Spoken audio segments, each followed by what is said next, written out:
General Carr, is it appropriate for the lieutenant governor, a statewide elected official, to threaten legislation of members if they supported his political opponent or demanded up to $100,000 in campaign contributions just to have a meeting? Rick, I appreciate the question. And, you know, you and I are opponents in this race, and so we probably disagree on some things. But I think we probably agree on one thing, that Burt Jones should not be the next governor of Georgia. You know, you've been campaigning, I've been campaigning. I've heard from folks saying, did the lieutenant governor actually use his official office to help benefit himself financially or his family? I have heard people ask, is it true about these threats that folks are getting from his staff and from him? Personal conversations that are had. Folks are saying, is it true that bills were passed or not passed, or committee hearings held or not held, all based on who was supporting the lieutenant governor, or you or me or some of the other folks that were here? And look, I'll be honest, if I wasn't running in this race, there's enough out there that I would have started an investigation. I would have. But because I am running, I think that would be inappropriate for me not to do it. But I'll tell you, I think it's wrong. I think it's unethical. If true, it could be illegal. And look, the Georgia people do not want somebody running for governor that sees the governor's mansion as an extension of their business empire. They want somebody that's earned it and done it. And I think I am the better choice.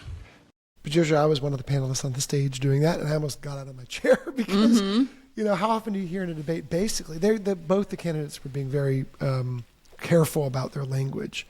But you basically had an open accusation in the middle of a debate that Burt Jones was potentially violating laws by wielding his power, his influence in ways that would abuse his office, right? And then you had the sitting Attorney General of Georgia saying that if he weren't in the race, he would have opened an investigation to look into it. A pretty monumental moment in this debate. We should note that Burt Jones's response was basically to dismiss these accusations. He said there was nobody holding anybody's feet to the fire, and he pointed to two House Republicans. He said we're backing Chris Carr. Actually, at least one of them has not endorsed anyone yet. But he said he pointed to them saying they still got legislation through as sort of an example.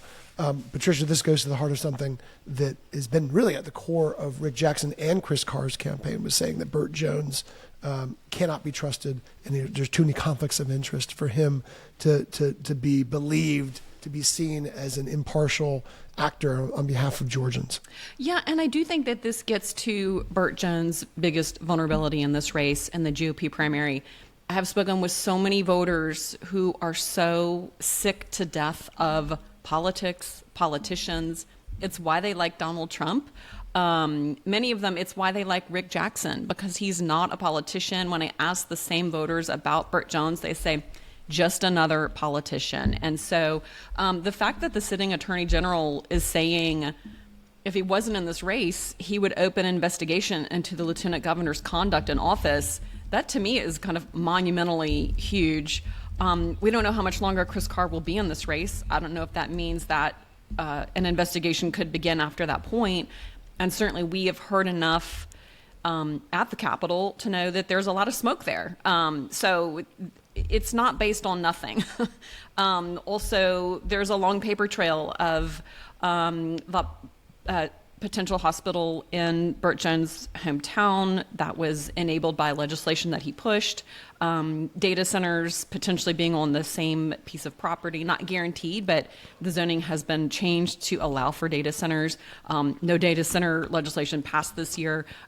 It's not saying that he is literally guilty of corruption, but it has planted, all of these ads from Rick Jackson have planted significant doubts in voters' minds about Burt Jones.